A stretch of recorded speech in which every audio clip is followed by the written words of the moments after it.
Can you log on with your phone? No, the manual's got to open with you. So the manual says.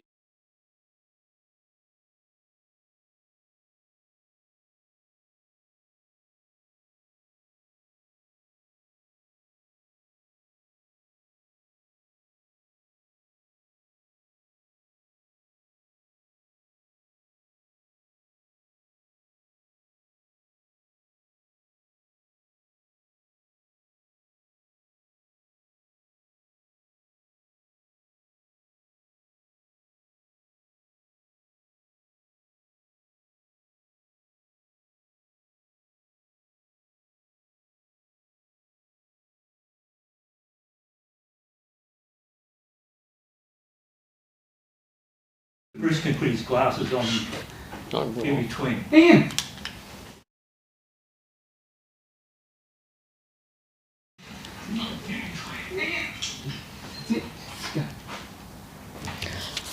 Welcome everybody. I'd like to thank you for logging on to tonight's live stream meeting. It's the first one for Illawarra beekeepers, and we're hoping it's going to be a successful night. So please have a...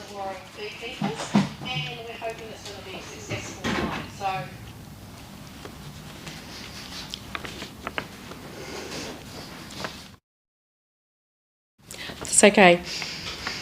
There's always going to be a few hiccups on the first night, so there we go. We've just discovered our first hiccup. I'd like to thank Emmanuel very much for putting this on. It's a tremendous effort on Emmanuel's part by making all of this happen. We've been talking about it for a few months now, and we're really, really lucky that we've got someone like Emmanuel to be able to help us do our live stream. So welcome all to our new members of the club as well. We've got now over 320 members in our club, which is absolutely fantastic. And so welcome to all the new people, and hopefully we will get to meet you all one day. So it's our intention tonight to answer some questions that people have got over bee swarming, preventing bee swarms, that sort of thing. So you can enter your questions online. Is that right, Emmanuel? Sorry. Yeah, we're entering questions online. Type away, and we have someone here that's going to read them out, and we will answer them. We've got a couple of things just to note as well. Our beginners courses are going ahead again. Our first one for the year will be this weekend, and it's been booked out, which is really fantastic. And we have another one happening on the 7th of November. So please, if you are interested in doing a beekeeping course for beginners, drop us an email through the website. Our Facebook group page too is another thing that we've got running. We've got a new members-only Facebook group, and you can join that as well through the Facebook, the Illawarra Beekeepers Facebook site. And it is just for members, so you do have to answer a question, and it is only for members. This month is AFB month, and the ABA newsletter went out this week, so this will be the cover of it. I hope everybody's logged on and had a read of it. It's very informative, and AFB is something that's very, very important here in the Sydney area at the moment. There's lots of it going around, so please check your hives. You can check the DPI website for instructions on how to do this properly. Please, everybody, it's an important subject. So, without any more ado, I would like to introduce to you our guest tonight, which is Bruce White, and Bruce is here to help me answer some questions that are hopefully coming through from everybody. And he's also going to give us a bit of a rundown on the videos that he recently did, and we put them on our website too. So, welcome, Bruce. Thanks very much, Penny. and welcome everyone to this first virtual meeting for Illawarra Club. It's the way of the world now, and most ABA clubs are having to do virtual meetings, which is not as good as face-to-face. It's very pleasing that this club, for the new members, have got the opportunity to do a beginning in bees course, and I'd certainly encourage all new beekeepers to do the beginning in bees course so that you've got a better understanding of bees, and you can look at hives. Even before you buy hives, it's important, I think, to do that so that you become familiar with bees and can understand bees. With beekeeping, there's two aspects to it. One is being able to handle the bees in the colony or the hives, and the second one is to be able to read the conditions in the field, and bees respond totally to what's available in the field. Most of the ABA members have got hives in permanent locations in your backyard, or if you've got a hobby farm somewhere, you've got the bees there, whereas commercial beekeepers study flora and move colonies to where the best floral conditions are. The management of hives for people that have got stationary apiaries is quite different to the commercial beekeeper's operation. So I encourage everyone to get an idea of what flora's around your area. Go and have a look at the plants, give them a shake. If you give them a shake, you'll often get pollen from the anthers of the flowers on your hand, and that can be any colour depending on the species of plant, and the protein content's going to vary greatly, and that will depend a lot on how the queen and the colony breeds and the longevity of the bees. The higher the protein content, the longer your bees are going to live. For example, radiata pine's only 4% protein, whereas eucalypt's about 20% protein. Some weeds can be 40% protein. The other thing, when you shake the blossom, you'll find out if there's any nectar in the blossom.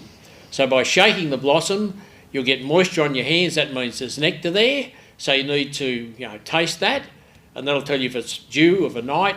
If you do it early in the morning, you often only get dew, which is like water, which is water. But if it's sweet, it's nectar. It's important to know that. And this time of the year, the topic we're going to talk about tonight is swarming and managing swarms. And this time of the year, bees are stimulated to breed a lot, and in some areas they may be getting honey, and some or nectar, and some areas they may not be. Nectar comes from the flowers. The bees convert that to honey by evaporating the moisture out of the nectar, reducing it down to about below 21% because it's 34 degrees inside a beehive. That's when it's a cap over it, that's when it's honey. So often this time of the year, because there's a lot of nectar around, and the thinner the nectar, the hotter the hive gets at night, ripening that nectar. Encourage everyone, after this is over, if you've got bees in your backyard, wander down the backyard and have a listen. If your bees have been getting nectar today, there'll be an audible, quite loud noise at your hive, which means that the bees are getting a lot of thin nectar, and that's going to encourage them to swarm because they generate heat. The queen lays more eggs because of the heat, and there's a lot of pollen coming in now. Also encourage you through the day to stand behind your hive and look over the back of the hive to the entrance. Don't stand in front of the hive, and just see how many bees are bringing in different coloured pollen. The more different coloured pollens, the greater the protein that's coming into the hive, the greater the variation of the amino acids and everything else that's in pollen, and that's more likely when they're likely to swarm. So swarming is a natural means by bees which increase the number of bees in a given area.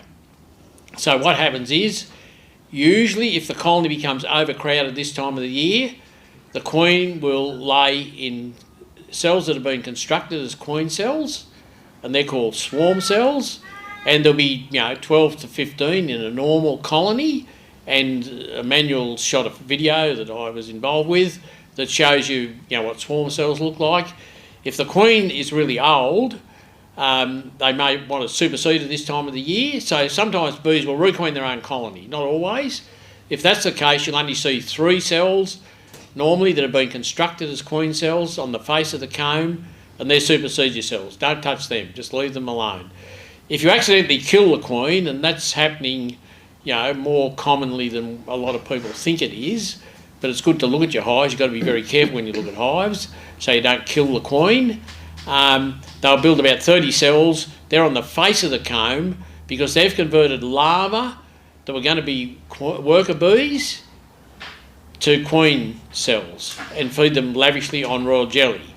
So if you kill a queen, a larva that's under 24 hours of age, the bees reshape that cell, and by feeding a lot of royal jelly, make it a peanut-shaped cell, that will become a queen bee. If you see that, you've got to leave it alone, because that's the only way the colony can requeen itself. So they're 4 days old, the queen hatches and 16 days old, so 12 days after the bees have started to feed that larva that was 24 hours old, because the egg is 3 days old, that bee will emerge 12 days later as a queen, and then she mates within the first 10 days of her life, but with many males, usually on the 5th and the 7th day. So a colony consists of many families, depending on how many drones mate with that queen. The more drones she mates with, the greater the variation in the bees, and maybe the more productive the colony is.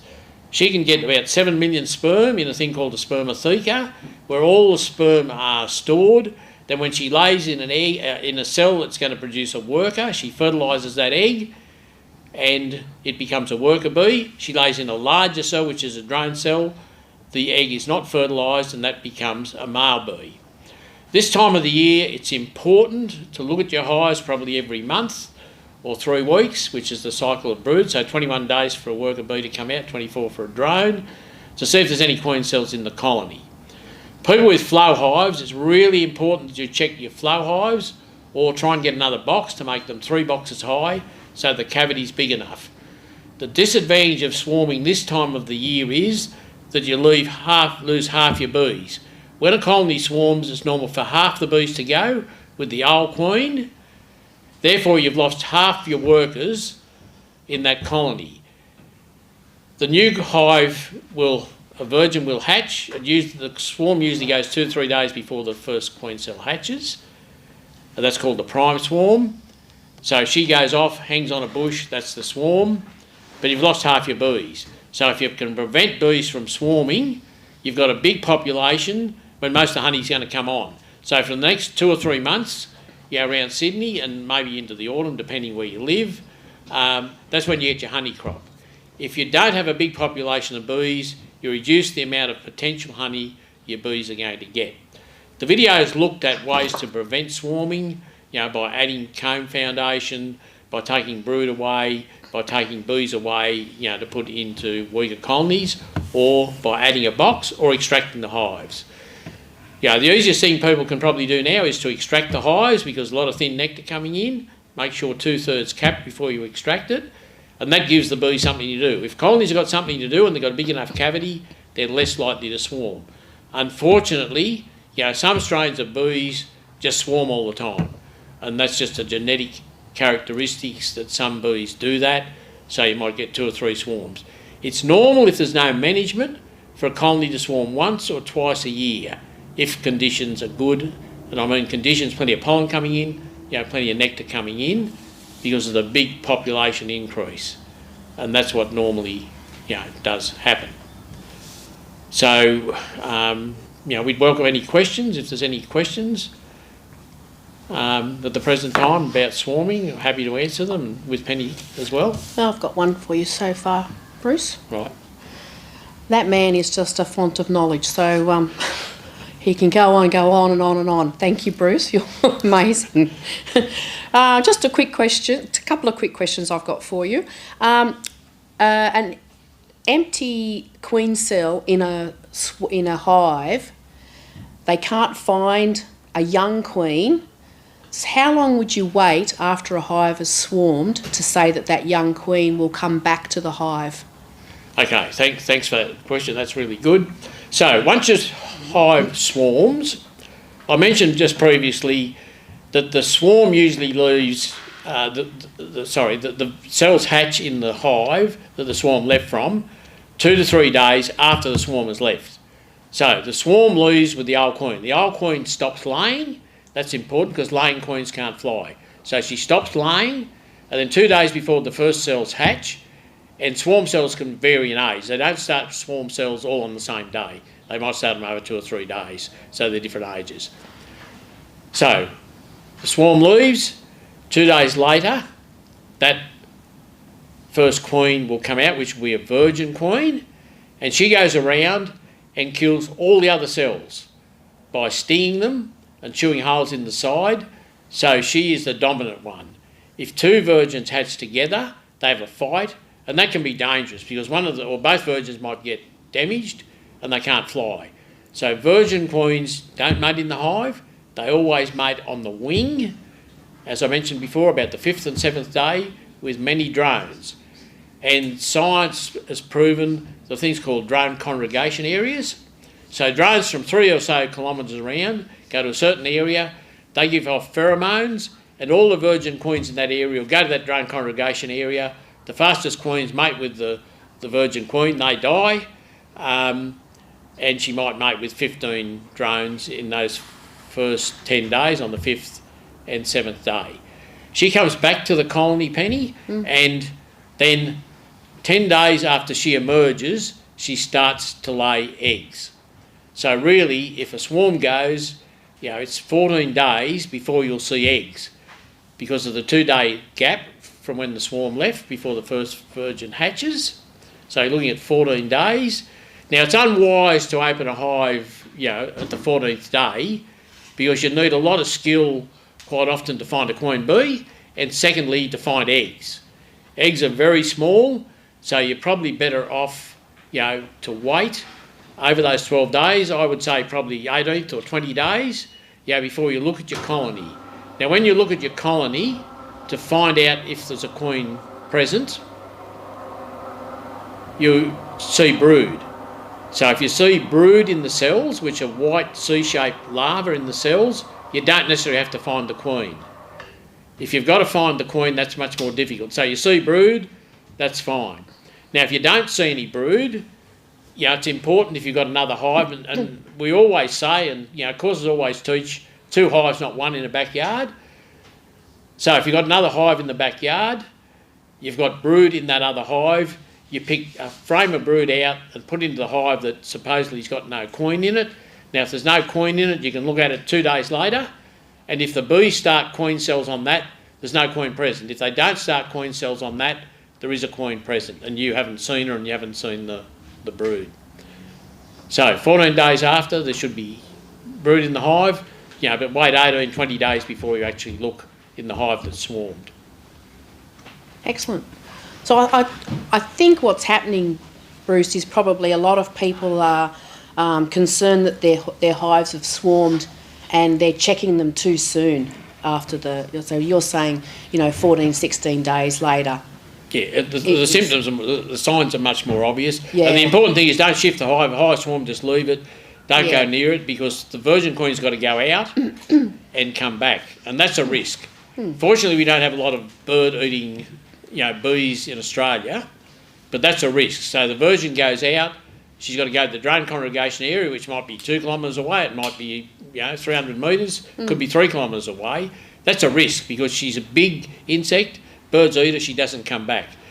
Or she comes back and you've shifted a pot plant in your backyard, or you've shifted something, or put another box on the hive, or taken the box off, she then doesn't recognise a home. Yeah. And if she doesn't recognise a home, she's lost to the colony. So another thing too, Bruce, swarms that are queenless, why would that happen? Swarms that are queenless occasionally happen. So there are 2 types, well, I suppose there's 3 types of swarms. So we go through the 3 types of swarms for a start. There's the prime swarm, which is the first swarm that leaves the colony. Now remember I mentioned just a while ago that swarm cells aren't started all on the same day. So it might be 2 or 3 days the colony will start swarm cells, so they're different ages. So sometimes if a colony is super strong, we get what we call an after swarm. So the prime swarm goes out with the original mated queen. An after swarm has got a virgin queen with it, and it's usually smaller, and it usually goes fairly high in a tree because virgins are good flyers. Mated queens are not good flyers because they've had to stop to be able to fly, so they usually swarm down fairly low. And the third one is a swarm that absconds. Now, it's not likely to happen this time of the year, but in the autumn you get small hive beetle will actually chase colonies out and they'll swarm. You get disease in hives. They'll sometimes leave the disease and swarm, not always, and they're usually smaller swarms. So you've got prime swarm, after swarm, and absconding swarm. Now, why do they go with no queen? There can be two reasons. When the swarm goes out, the queen pipes and keeps the bees together, and for some reason there's been a lot of noise, there's a siren, ambulance gone past or a police or something like that, and the bees can't hear the piping queen, but they still keep going, and then they can land and the piping queen is somewhere else without the bees because they've lost contact with her and she's lost contact with them. A bird can grab her because people that have seen swarms, it's quite scary, masses of bees in the air. The queen and the drones are the biggest, so a bird might come and shoot the queen that was to go with the swarm. She's lost. Now, quite often, beekeepers used to clip the wings of queens so they couldn't fly. And so they knew they had that queen in the hive as a permanent mark as opposed to putting a dot on it. So hives will still swarm with clipped queens, wings clipped on the queen. So the swarm will go out and they'll go without the queen, but they'll still go because they're all excited about going. They'll land on a bush, but the queen, because she can't fly, she'll come out and quite often just get on the ground, answer eat her. She won't find a way back into the colony. And that's when an after swarm often goes. If the queen can't fly, they'll go with a virgin. So that's another reason why a swarm could go out. Now, usually swarms that often go out without queens will actually come back to the colony because they've realised they've got no queen. So they'll go back to the parent colony, then they'll swarm with a virgin. When you catch swarms, they get into all sorts of funny positions. So when you go to bee hives, no matter what, everyone kills bees. I kill bees, everyone kills bees because there's so many bees. As careful as you are, there's always a mortality. So when you're catching the swarm, you could accidentally kill the queen and then you take it home and there's no queen there. Usually queens, if hives you take them home, they've got no queen, they'll often abscond because they've got no queen. What I say to people is, provided you know your bees are healthy, and everyone should know what healthy brood looks like, that's critical, white in colour, C-shaped larva, nothing ropes out, no holes in the caps and all that. If you bring a swarm home, it's wise to put a frame of brood in it that's young brood. So bees will rarely abscond, or swarms will rarely abscond if there's a frame of brood in that hive. Now, if you put a frame of young brood in the hive and you didn't bring the queen home, what's going to happen? Answer the question yourselves, and I'll give you the answer in a minute. The answer is that if you put young brood in that swarm, the bees will start emergency cells because they've got no queen. So they'll start 30 cells, usually on the face of that comb, to replace the queen. Now you've got to wait, for that queen to develop and to mate, and you need to wait, for that to happen, 18, 20 days before you look again. But that'll tell you if you've got a queen in the hive or if you haven't got a queen in the hive by putting the frame of brood in. Now, swarms also often abscond if they get overheated. When you catch a swarm, it's critical that they've got something to hang on. You don't just put them in a cardboard box and put it in the back of your car and away you go. Because they gorge themselves on honey, they'll bounce up and down and they'll smother. You never put frames of honey or sugar or anything with a swarm because they're already full of nectar. If you do that, they'll abscond because they've got nowhere to put the nectar and the sugar syrup. So never put honey or frames when you catch a swarm. That's vital. You also need to provide air. You can get bees overheated, get them home, but they're so hot and frustrated. As soon as you let them out, they'll take off because they've been overheated. They're still alive, but they've been overheated. So you don't do that. The other thing to do with when you catch a swarm is to let the bees go in wherever you're located, pick it up, and if you're going to take it 3 or 4 kilometres, that's fine, let it out.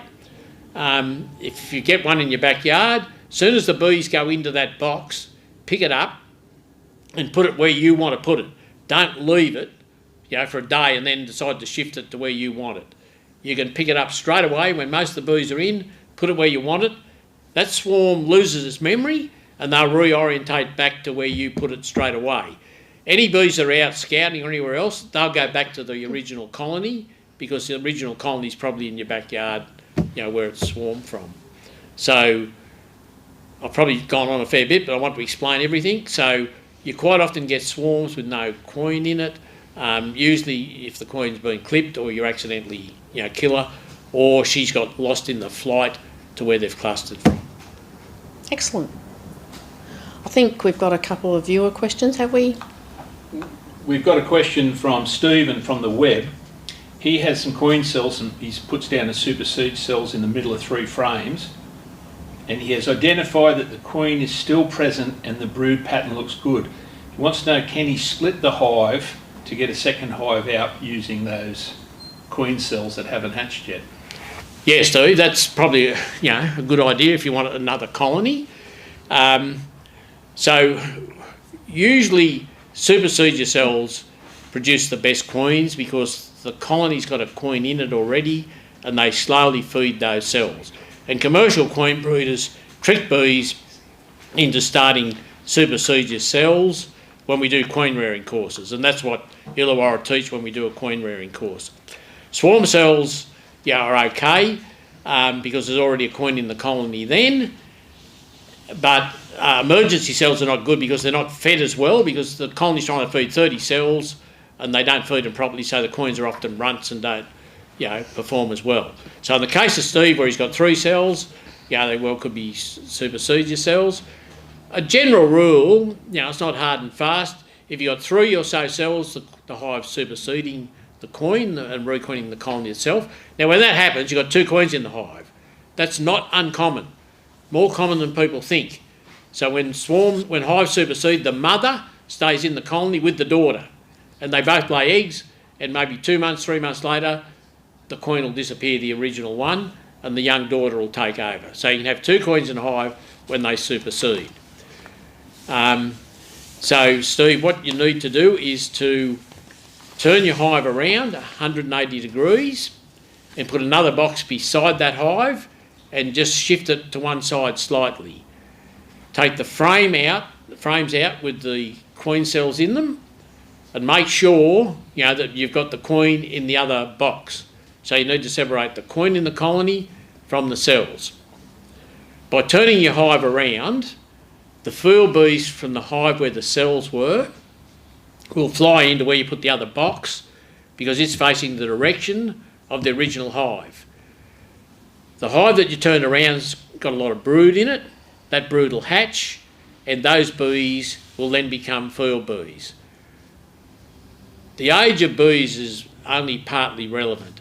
It's what the need of the colony is. So if you trick bees and the bees have lost all their fool bees, so by you turning that round, Steve, you're losing all your fool bees from the original hive, and they're going into the hive where you put the queen cells, and there's still some brood in there. The bees where you turned the hive around, in theory, are all nurse bees. So generally nurse bees are up to 3 weeks of age, and then from then on they become fool bees. But even those bees where you turned the hive around are only 3 weeks of age, they're going to become fool bees, some of them. Otherwise the colony will die. So they're becoming fool bees at a much younger age, and both colonies will survive. Now the one that you've turned around, those cells are going to hatch depending on how old they are. So if they come out, say, 10 days after they hatch, they're going to mate and start laying, and then I said, wait for 18 days so you're sure there's brood and that in there. So you need to check the colony with the cells in, probably 18 days time, to see if that virgin had gone out, mated and come back. Now, if you want to have both your hives facing the same way, which most people do, once that queen is mated where the cells were in that hive, the other one, which was the way that was originally facing, you can just turn that round, 20 degrees each day until you get it back to the way you want it faced where it was before, and then you can split them apart, or you can leave them sit together, whatever you want to do. So that's how you turn a hive around and then reorientate it back. You can't just pick it up and turn it around 180 degrees because the bees will all try and go in the back. But if you do it slowly, they'll come around and eventually end up where you want them at the front. Thank you. We got one question from Peter. He's asking a philosophical question. Is it irresponsible to let a hive swarm? You want to answer that or?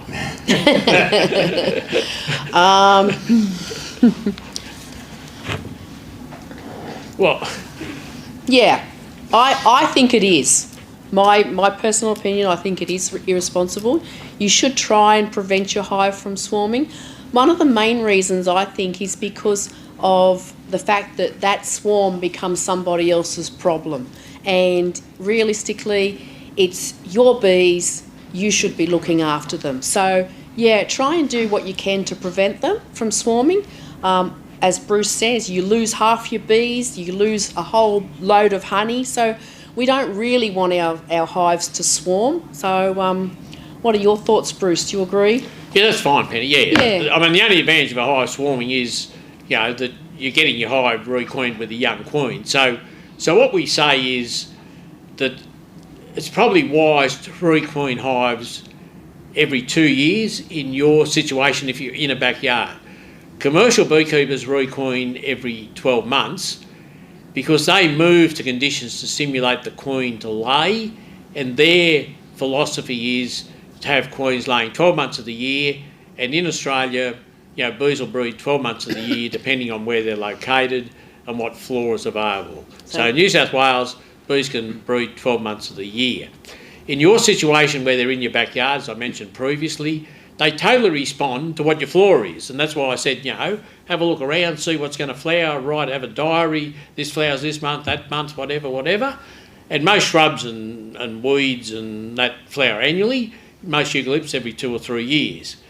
So, therefore, if you requeen every 2 years, you completely change the colony, right? So 100% of the bees are different after about 8 weeks, because bees normally only live about 8 weeks in the spring, summer and early autumn. So you can completely change your colony within 8 weeks by requeening the colony. Penny gave good advice. You don't want to cause nuisance to other people by letting your bees swarm. And the only gain is you get a young queen, and it's pot luck who she mates with. Commercial queen breeders do genetic improvement programs. Togal's got $1 million to do a genetic improvement program. I think it's $1 million, huge amount of money anyway. So there's a lot of genetics in bees, and if you buy from a commercial queen breeder, you should get stock that are productive and docile. The other thing I'd say is, if you've got 2 or 3 hives in your backyard, swap your queen breeders around. Don't buy all from the one queen breeder. Get from a couple, and then you've got stock you can compare. Now, most queen breeders use several breeders when they sell queens. They don't just breed from one queen, because it's either going to be fantastic or it's going to be a dud. So by selecting 4 or 5 breeders they breed from, if they're selling Italian queens, you're not going to get the same genetic stock if you buy 3 or 4 queens, because they should be mixed up. But, try different breeders, gives you an idea as to the productivity and what happens, with the different breeders. And no 2 years, the breeder's going to be the same. They usually rotate the queens every 12 months, the breeders. Thank you. We have another question from Sean from the web. Hopefully he's listening tonight.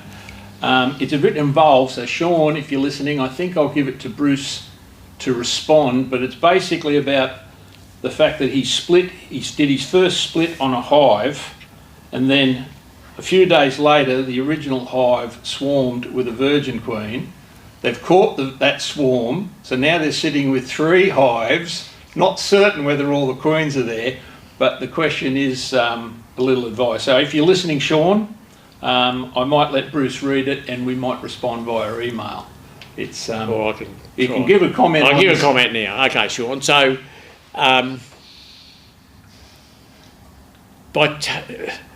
if hives have started swarm cells and you break them down, the hive still wants to swarm, and they often still do, even though there's no cells there because you've broken them down. They seem to have the mindset, they're going to go no matter what happens. And even if you take bees away, take brood away, and you did that, right? But it appears as though you did it when there are actual swarm cells in the colony. Now, if there are no swarm cells in the colony and you did that, the chance of them swarming is probably fairly low because you've taken bees away, so you've actually taken a swarm away by taking brood and bees away. But for some reason, if the cells are there, you break them down, they'll still go, even without cells, and they'll make more cells, and they'll put them back that much further because they've got to start from scratch, and they're that much later having a virgin queen in that colony. Your question about whether you've got queens or you haven't got queens, the simplest thing to do is, if you've got one hive or a hive with brood in it, that's a normal hive, pull a frame of brood, out of that, or if you've got two other hives, which I think you have, and you've got one that's okay, take a frame of young brood. Now, by young brood, you need to see eggs or really small C-shaped larvae, uncapped cells, because they make queens out of larvae. They're only 24 hours of age that were going to be workers. So you put a frame of brood in each of the other two hives where you're uncertain if you've got queens in it. If nothing, and then look in 3 days' time or 2 days, 3 days' time. If there's no queen cells started on those frames you put in, there's a queen there. If they've started queen cells on the face, which are emergency cells, now it's a small colony, I'd say 30 for emergency cells. That's from a normal big hive. So if it's only a nuke or a smaller hive, they might start 10 or so on the face of the comb. But they're going to be on the face of the comb because the only way they can get material to start a queen is to convert a worker cell that's got little larvae in it, and they're always on the face of the comb. So that's what I do. Frame a brood in, each one, they start cells, they haven't got a queen, they're going to start emergency cells, you're going to have to wait for that queen to come out and mate for the brood queen itself. If not, they've got a queen in there. Now, if you do nothing, and they've been done for a period of time, the brood's too old that was in there originally, they can't make a new queen, so therefore those hives are doomed to die because they can't replace the queen themselves. Happy to send me an email or send Penny an email if that's not clear to you or whatever. Any other questions, people? Ring in. Ring in. Win the prize. Bruce, I'll ask one. One of the members turned up to the club this morning and he was showing me photos on his phone, and it was on one of the hot days on the weekend. And he has a brood box and he has a super on top, and there were so many bees out the front. They basically covered the front of the brood box, even going around the side. And he said to me, "Oh, what do you think's wrong?" And I said, "Well, they're probably hot, step one, but..." Very good, Janice. And I thought, maybe they need a bit more room. Yes. And I checked if he checked his brood box, and he said, "No, not yet." I said, "Well, that would be a very good idea to do that at this stage." Yeah. So in really hot weather, it's 34 degrees Celsius inside a beehive. That's the temperature they incubate their young. So a beehive is just like a factory that's got an air conditioner in it, and the bees fan their wings. And that's why I said, when this is over, go down and have a listen to your bees, and if they're making a noise, they're air conditioning the hive to get the moisture out of the nectar. That's been 70% when they've collected today. They've got to get it down below 21 to make it into honey. So as Janice said, with bees all hanging up the front of the colony, that means that they were coming out to keep the hive at the right temperature of 34, because if it gets more than that, the brood will cook and the hive will die, and the wax will melt if it gets to 62, but it's not going to get that hot, obviously. So the way they cool the hive in really hot weather is to all hang up the front and have less bees in the colony. So Steve, you need, was it Steve? Well, anyway, just a member. Just a member, okay. So you need, I would be putting another super on that hive, which will give it more room and it'd be less likely to swarm. If you've got the time, it'd be worth opening the hive to see if there's any swarm cells there, because when they hang out that much, that's a reasonable indication that there's too many bees for that size cavity that you've got. And I'd certainly put another super on it and foundation to give them something to do. And by having a bigger room, that'll keep them cooler and they won't hang out as much. So you can tell the strength of a colony quite often by looking, on a hot day. The more bees are hanging out the front, the stronger the colony is. The ones with the most bees in, if you listen tonight, some are making more noise than others. The ones that are making the most noise, I've got the most bees in and are doing quite well. If you've got honey on your hives now, I'd extract it because bees are in a bit of a swarming frenzy. You give them something to do, take the honey off, that'll give them something to do and they're less likely to swarm, and you've got the honey, not them. Bruce, can I add to that? I suggested to him when he checked the brood box, would it be an idea to take some of the brood upstairs to the super and then put a new frame in the brood box just so there's more room for the queen to lay as well? Yeah, so that's a reasonably good idea, because brood combs you need to probably replace every 3 years. So what happens with the brood frames is as each bee comes out, there's a cocoon left in the cell. And that's why brood frames get black, whereas new combs are white in colour. And if you've got a really sharp scalpel, it's a bit like the growth rings on a tree, you can cut a cell up a half or slice it and tell how many cycles of brood have been in that cell. The more cycles in that cell, the smaller the cell gets. So it's a good idea, as Jenna said, to put foundation in the brood box and lift up frames. The risk is that bees sometimes will start queen cells above an excluder if you do that. So what you've got to do is shake all the bees off the frame, and hopefully your bees are on the ground. If they're not, you'll have to shake them back into the box. You don't have to find the queen. If you shake them out the front, the queen will walk in with the bees. If you haven't got that, you need to shake them into the box because you don't want to take the queen away. Find the queen first, so much the better. Now the frames you lift up, it's important that there's no young larvae in those frames that are under 24 hours of age, because occasionally they'll start queen cells. So if you get cap brood to take up above, that's the smart thing to do. If you're unsure, in 3 or 4 days' time, have a look, and if the bees have started cells above the excluder, break them down, because in a way they're emergency type cells, and the queen can't control them. The queen controls what's in the bottom box. She can't control what's above an excluder. She probably doesn't want the cells up the top. She can't do anything about it because the bees have started them. So if you break those cells down, the hive's not necessarily going to swarm, but if they're left there, the hive will still swarm, but the virgins, when they hatch above an excluder, can't mate. So therefore your hive's going to die. So when you lift brood up above an excluder, always check 3 or 4 days later for queen cells.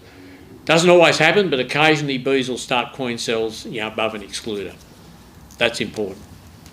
So your advice was 100%, Janice. Just another thing, Bruce, bees hanging out the front of the hive, can that be because the hive might be heavily infested with small hive beetle? It sometimes happens, but more so in the autumn. I've seen hives abscond with small hive beetle. I've actually went to a place in the autumn and the hive swarmed and the whole lot left and it was just covered in small hive beetle. I caught it, took it home, put it on new frames. The hive's still there, it survived. So they actually left because of small hive beetle. So at times small hive beetle can force bees to abscond and there's a lot of small hive beetle around the present time. But the best control, and people were here when Neil gave a talk on small hive beetle, and he had this secret message in his pocket that he was going to reveal at the end of the thing. And at the end of the thing, he pulled a bit of paper out and he said, "Strong hives, small hive beetle don't bother them," which is pretty true. So I remember that, Neil. Neil's here tonight. And that's true. Sure, sometimes bees will hang out when there's some problem in the colony, like small hive beetle. And that's an issue. The best control for small hive beetle is Apixor, but then there's other non-chemical treatments, with vegetable oil and stuff like that. But there's a lot of small hive beetle around, particularly today was an ideal day for small hive beetle because it was humid, and they thrive in humid weather. Quite often, and they eat the brood, that's the problem. You can look at your hive and think there's something wrong with the queen, but small hive beetle like protein. There's a lot of protein in brood, so you'll often see hives with really patchy brood, but it's because the small hive beetle have actually eaten the brood. When the bees can hunt them out and get more control over the hive, the brood area will expand. So patchy brood, of recent times can be caused by a lot of small hive beetle in the hive. It's the larvae that do the damage, not the adults. You see the adults there. they can lay eggs and the eggs hatch within 1 day, and that's the problem with small hive beetle. Because they hatch within 1 day and they can lay 2,000 eggs at each adult beetle, the hive can be just overcome. So the larvae are the problem, not necessarily the adults, but if you kill the adults or control the adults, that's great. If you go out at night, just before dark, people have been reporting, and I'm hoping to get a video on it, which I haven't got yet, but I've been promised. You know, a beekeeper rang me up and said, it was just like a swarm of bees. Just on dusk, this swarm of small hive beetle come into my hive, right on dusk. And I've heard that. I've heard, you know, people, commercial beekeepers shifting hives. Just on dusk, they load their hives if they're moving the open entrance, and they just see masses of small hive beetle turn up. So hive beetle seem to turn up just on dusk to invade the colony. I've never seen them on flowers. I've never seen them in the field. I don't know where they go. Supposedly they forage on blossom and stuff like that. But just on dusk is when they invade colonies. Here, Bruce, you deserve a drink of water. Thanks, mate. I'll read this one out while you're having a drink. This is from Candy. She's one of our new members, and she's just placing her first hive in her backyard, and she wants to know the direction she should be placing it. She has a very long and downward sloping block of land, and is it better to face it north or east, and is it okay to put it under a tree? Is it okay if it backs up against the sandstone wall? And she's got some water which is about 100 metres away, so she lives about 100 metres away from the river. Will that be sufficient water for the bees? Okay, so I'll start with the water first, Candy. So, yeah, bees will find water, but you can't train bees to go to water. It'd be great if we could, because one of the big problems in Sydney's swimming pools, and there's no repellent you can use to repel bees from water. They love saltwater pools, they love chlorine, they love water. But one hive will not go to any one water source. I guess it's nature, they go to several water courses. You know, it's great from the point of view of neighbours to say you put water out for your bees, but they usually don't go to water close to a hive either.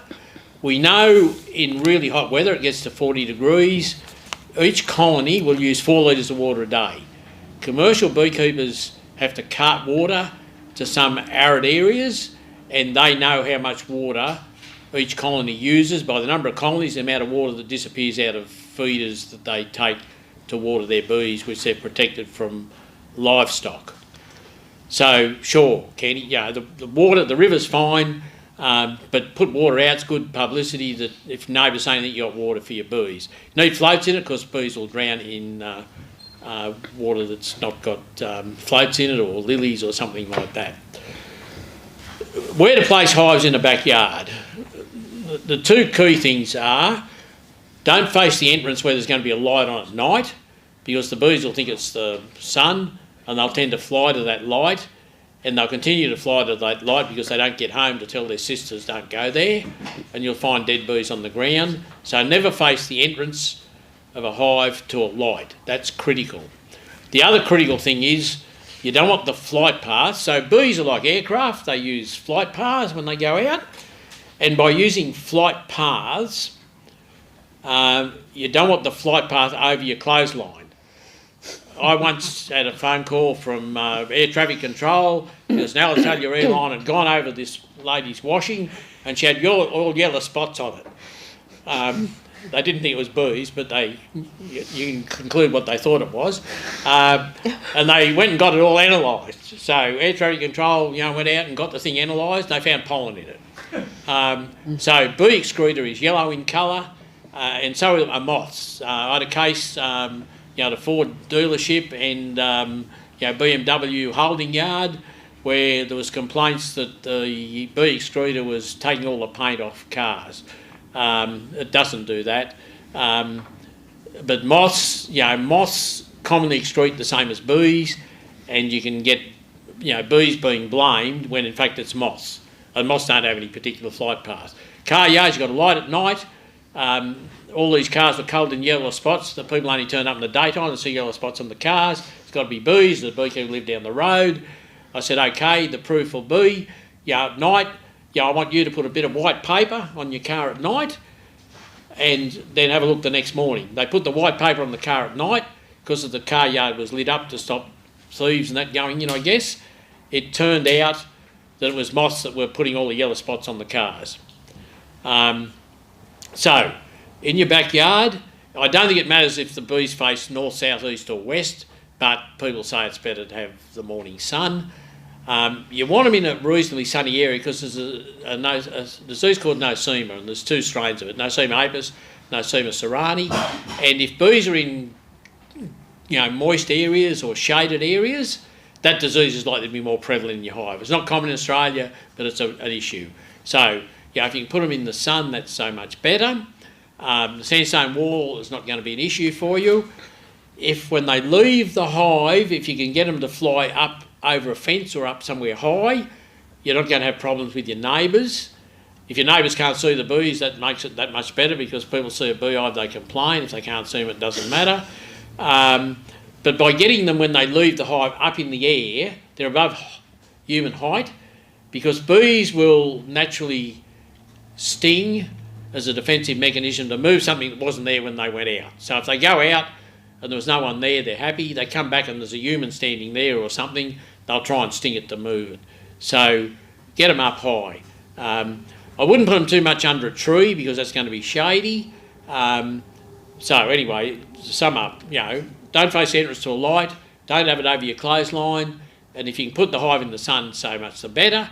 And if they can fly high when they leave the hive, so much the better. Excellent. All right, live, Bruce, we got a question from BB. What do you do with a frame that has been destroyed by SHB? Okay, BB. Well, there's 2 things. You can melt the wax down and recover the wax if you wanted to. I find when small hive beetles get into a lot of comb, petrol is ideal, for killing wax moth larvae and adult wax moth. Petrol is registered to kill bees, and it doesn't seem to have a lot of residues because under the Australian Pesticide and Veterinary Medicine Act, petrol had to be registered, so they had to do all the tests to make sure there's no residues and no issues with using petrol. So that's one thing you can do, but probably better still is soapy water. So if you've got a lot of larvae and muck on your frames, if you can immerse the whole frame in soapy water, and soapy water blocks the breathing tubes up of the adults and the larvae of the small hive beetle. So that's probably far better than petrol. But if you've got petrol and you had your bees for some reason, for a blower or something, you got petrol, if your backyard, mix up soapy water, or just put the frames in water and everything will drown eventually. Now, if there's decent wax there and you want to recover it, well and good. If not, you can just cut the wax out and put it in a plastic bag or something and dispose of it, because there's no great risk if it's sealed up and there's no disease anyway, and dispose of it that way. No match though with the petrol. Plain petrol. Well, petrol, actually the fumes seem to do most of the damage, and I've burnt hundreds of hives with petrol in them. But you've got to vent it first. If you don't vent it, it can go bad, yes. And used to be a lot of hives around with fibro bottoms, and fibro, when it gets hot, it'll explode. But we're getting a bit off the track, but yeah. So petrol is a dangerous thing, but it's very effective at killing bees. Only beekeepers should know that. You only need a cupful and you kill a hive instantly. Okay, Ryan has asked, the bees in his hive won't touch the 2 far left frames. Should I shuffle those frames to fix this issue, or will the bees still neglect the same far left frames? No, Ryan. It's related to the number of bees in your colony. So we judge a hive by the number of frames covered with bees, not the number of boxes on the hive. So I think what you probably find, Ryan, is that you haven't got bees on those 2 outside frames because the population is probably not strong enough yet for that to happen. But if you've got bees, say it's an 8-frame box, I'm guessing, an 8-frame box, and bees are on 6 frames now, by all means get those 2 frames from the wall and move them in, say 2 frames on each side, so it becomes the 3rd frame in from the wall on each side, and you'll find that the bees will probably work them then, much quicker than if you leave them on the wall. It's totally related to the number of bees in the hive and the strength of the colony. Flow frames are quite different. You need to coat your flow frames with beeswax to encourage the bees to work, flow frames, but that's a different issue again. If you've got plastic foundation, you also need to coat that plastic foundation with beeswax. So you can just get some beeswax, melt it up. There's no diseases in beeswax because once it melts, the spores are all killed. So you just get a paintbrush and paint over that plastic foundation. And it doesn't matter how rough it is, the bees are great architects, great builders. So if it's rough as hell, the architect bees will soon smooth it out and draw out the cells perfectly. Okay.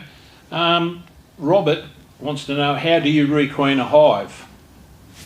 You want to do that, or I can do it? You can do it, Bruce. I can do it. Oh, Bruce was Okay. talking. Right, so how to requeen a hive. Right, so what you need to do is order a queen bee. So you need to order a queen bee. And there are a number of magazines, that advertise queen bees, or the internet will advertise queen bees. They're $20, $25, something like that. I think they've gone up now, Bruce. Might be 30. I'm behind the time. Right, 35, 40. I better start rearing queens. You had. More money than talking here. So when you order a queen, she'll come in a cage, which is either plastic or wood, and there'll be a number of worker bees in that cage. Excuse me. She's mated, and in one end there'll be icing sugar and honey, and quite often there's a plug at that end, so you need to take that plug out so the bees in the colony can get to that plug of icing sugar and honey. Now the idea of the icing sugar and honey is it allows the queen to come out slowly, and by coming out slowly she'll get the same odour as the bees in the colony, and that's how bees accept other bees, by the odour of the colony, particularly in the case of a queen. When she comes in the male, you need to be at home, preferably, because if the male gets delivered into a letterbox, there's a good chance the ants will attack the queen because she's there, and the worker bees, and there's icing sugar, which ants love, and it gets hot, or quite often the postman will give it to you at your door, or you pick them up at the post office. They come in an envelope with little holes in. It's one of the few animals in the world you can post if things are animal, mineral and vegetable, and she'll live for a week in that cage quite easily. I've had bees come out from America, post in America, when New South Wales Department of Agriculture Wales, they went to Wales, and then they eventually come to Australia. So it took 3 weeks and they were all still alive. But that was all done through quarantine. That's a side issue. So there's no need to panic when you get the queen if it pours rain. When you get her, you're better off to put her in a drawer or somewhere where it's dark, so you keep them dark. They get a lot of light, they run around, that wears them out. And you need to put them somewhere where there's no ants, and you also don't want to have, residual pesticides in your house that they can come in contact with. But pest strips aren't common, but pest strips used to kill a lot of bees because it gets in the atmosphere. Right, so you've got your queen. When your queen arrives, you go to your hive, and you've got to find the queen, and you've got to remove the queen from the parent colony. The best thing is to use the minimum amount of smoke and just pull the frames out and slowly go through the frames to find the queen. It's not easy quite often. If you can't find the queen, if you've got a loose bottom where the bottom's not attached to the brood box, you need to put a queen excluder on the bottom, and you need to take the frames out of your hive, or put the box, on the queen excluder, put the box on the queen excluder, take the frames out of that box and shake all the bees on the ground out the front, half a metre away. And make sure there's no bees left in the box when you've taken all the frames out. Once you've shaken all the bees off all the frames, put the frames back in the box. So what will happen is that the bees will walk back into that box, and they'll go through the queen excluder up onto your frames of brood. Now the only things, and you need to wait about half an hour, go and have a cup of tea or something, wait for half an hour. Come back half an hour later, what you'll find is that all the bees would have gone into your box, up onto the brood frames, because bees, don't leave brood, and you'll have under that queen excluder drones and the queen. So you need to take the box off with the brood in it, put it to one side, and use a little bit of smoke and carefully lift the excluder, and you'll find the queen under the queen excluder there with the drones. If you've got a bottom that's nailed on, you need to have an empty box and put the excluder up higher and the brood, and the bees will go through and you'll find the queen in the box below under the excluder that you put on the hive. You've got to kill the queen, and then the original queen you kill or take her away from that colony. You can't put a new queen in where there is already a queen in the hive. So once you've found the queen, taken her away or killed her, and just squeeze them, that kills them. Now some people put the queen back in the hive so the bees know the queen's dead. Some people bury them in the ceremony, and other people just chuck them away. It doesn't matter, as long as she's not there. That's the side issue. She's got to be there. You get that frame, that queen cage, and then you put the queen cage between two frames with the candy end slightly raised, because if there's escorts in that cage, where which there is with the queen, and one dies and the candy end is down, it can block the exit from the queen to get out of the hive, out of the cage. So have it raised a bit that it can't block the exit for the queen to come out. So what happens is the bees in the hive will then chew through that candy, and that's been food for the bees with the queen, and after 2 or 3 days the bees will release that queen. She's got their same odour and she'll be accepted by that colony. Now you've got to leave it for 10 days, because if you look too quickly, because she's a new queen, the bees sometimes what we call ball them. They get around the queen and suffocate her. So wait for 10 days, have a look 10 days later, that's important, and just see if there's brood in the hive. If there's brood in the hive, you've successfully re-queened your hive. No brood in the hive, you need to put a frame of brood in, because it means the introductions fail. You know, you get 80, 90, 95% acceptance of queens put in, in cages. But you don't re-queen a hive that's got swarm cells in it, because that queen can't lay. As soon as she comes out, she'll swarm. So never re-queen a hive with any type of queen cell in it, ever, because you won't keep that queen. Interesting. You got any more, Penny? No, I'm right. Denise has asked, off swarming, a way of preventing moisture build-up in winter in your hives.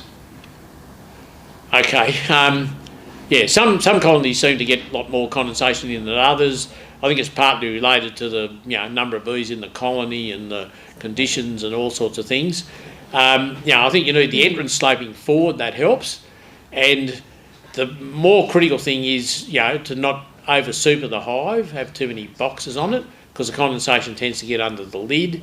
That's where it gets. The other thing you can do is to, Denise, put what we call a mat. So you get a piece of plastic or lino or some sort of vinyl, and you cut it smaller than the internal measurements of the box that you've got. So if it's an 8-frame box, you cut the lino or plastic slightly smaller so the bees can get around the edge, and you put that on the top of the frames in the super with the lid on, and the lid goes on top of that. Now if there's any condensation in the lid, it'll drop onto the mat and not onto the bees. If there's no mat there, the condensation can tend to drop onto the bees, which is not good. I don't think there's any simple way. I've seen hives with vents in the lid, they still get condensation in them.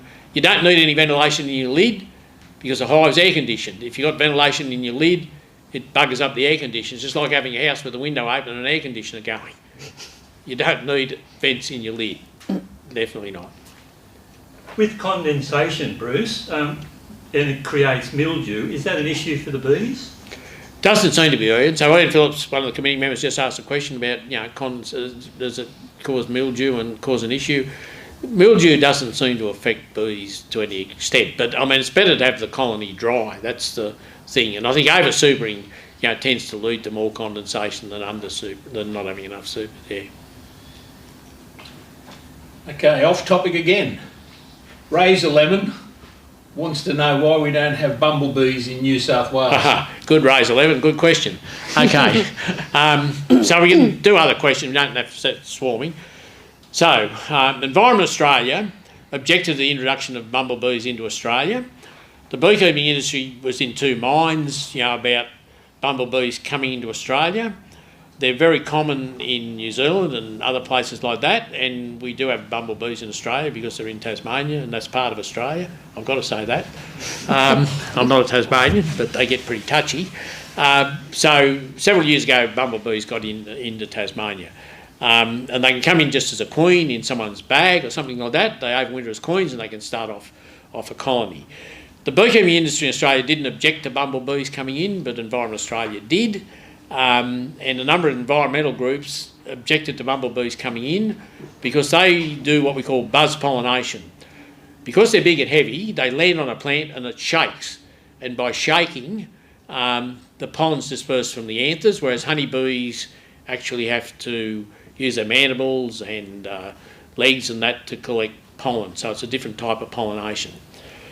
There's huge pressure to get bumblebees into Australia, particularly from the tomato industry and from the glasshouse industry, because bumblebees are pretty effective pollinators in glasshouses, but so are Trigona, which are the Australian native bees, and I've been involved with Armidale Uni doing stuff with Trigona and honeybees, in greenhouses for Armidale Uni. So we don't have them because the government will not approve of bumblebees being on mainland Australia. Because they become so widespread and endemic in Tasmania, they haven't been able to wipe them out. They're becoming inbred in Tasmania, and some people down there are agitated because of the inbreeding and they're not efficient. There was a move to bring more stock in. I don't know where that went, to try and get genetic variation in the bumblebees in Tasmania. I'm absolutely amazed there's no bumblebees on the mainland, because anyone goes to Tasmania, you drive your car onto the ferry, you go on, you come off. I've driven around Tasmania, had bumblebees come in the car because they had the window open, I let them out, probably 50 kilometres away from where they first got in because I didn't notice them. They love radiators of vehicles, and that's how European wasp spread. They got caught in the radiators of cars and trucks, particularly trucks, because they all turned up where trucks stopped. So, it's possible they can come in from Tasmania. They haven't yet. There doesn't seem to be heavy checks about whether they do or they don't come in. So the beekeeping industry is not objected to bumblebees coming in, but Environment Australia has, and the government policy is there's to be no bumblebees on the mainland. New South Wales Amateur Beekeepers Association has been involved in doing surveillance for bumblebees. A few years ago, there was an alleged bumblebee finding in Parramatta ABA area. The Department of Ag contacted the ABA to organise surveys of that particular area. It was around Denison and all the streets around. So a heap of ABA volunteers walked the streets. I became involved in it. We didn't find any evidence of any bumblebees, but they'd actually sent in a bumblebee supposedly they'd found in their garden.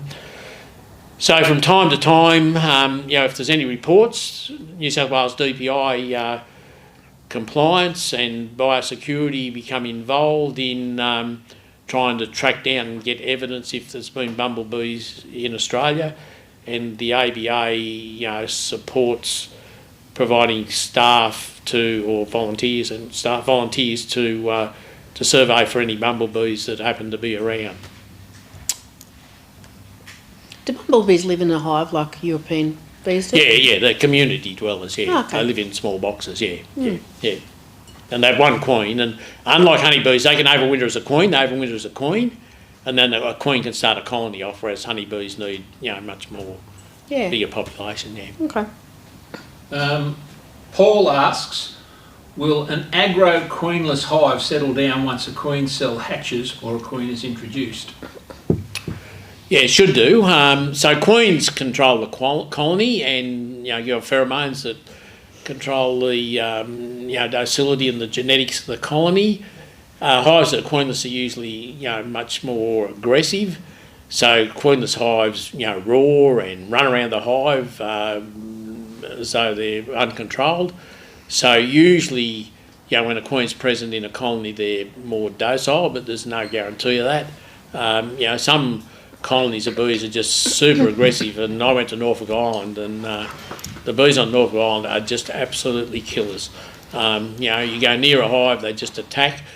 Norfolk Island's only 5x7, and the bees there, genetically are super savage because of the inbreeding, I think. So, aggressive hives normally, aggro and cranky stuff. So you recoin the hive, that's far, they're likely to become quieter.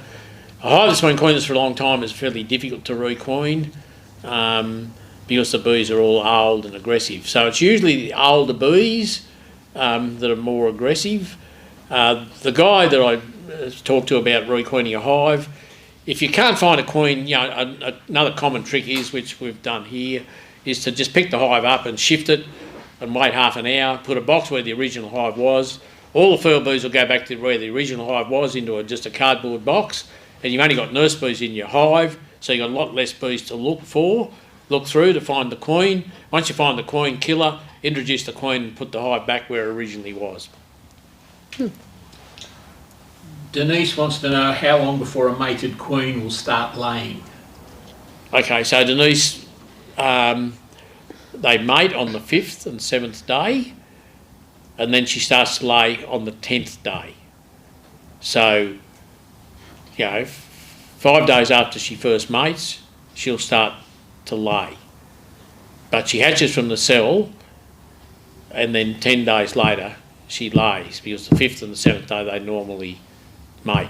But you're better off to wait longer, so there's plenty of evidence that it's brewed there. To find eggs is not easy, and to find queens is not all that easy either. So the life cycle is, queen lays an egg in a cell, 16 days later that queen hatches, and then she mates and she'll start to lay 10 days after that.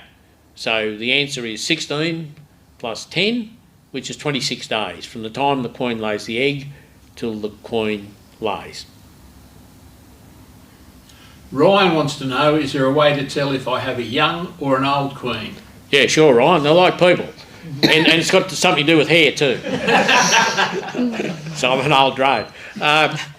So usually old queens have got not as much hair on their thorax, so that's the bit where the wings hook on.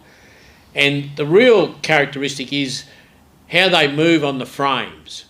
So by pulling the frame out and seeing a queen, young queens actively run around the hive when they come to see the light, and they're much more active than older queens. Older queens are very slow moving on the frames. The other way is, but it's got to do with mating as well, if queen bees that are young lay in a regular pattern. So by laying in a regular pattern, all the brood in one area is all going to be sealed, it's all going to be unsealed. If a queen's old, she becomes erratic in the laying, so you might get a little bit of sealed brood, then some unsealed brood, sealed brood, unsealed brood. So old queens, what we call the brood pattern, is not what we call even, whereas young queens, the brood pattern is more even. So you pull a frame out, the whole frame's capped, it means as a young queen, she's laid in a systematic manner. But I look at them, how they move on the frame and the amount of hair they got on their body. Because they've been brushing against other bees, they lose hair and they walk slowly compared to a young queen.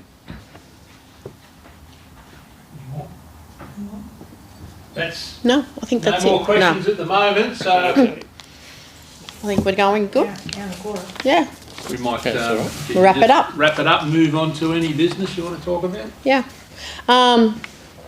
Nothing really. Nothing here for me to add on to that. So thank you everyone for logging on, and I hope you enjoyed tonight's presentation. That's been it's been really good, and we thank Bruce so much. Bruce, your knowledge on bees is just wonderful, and it's great to have you here. Thank you.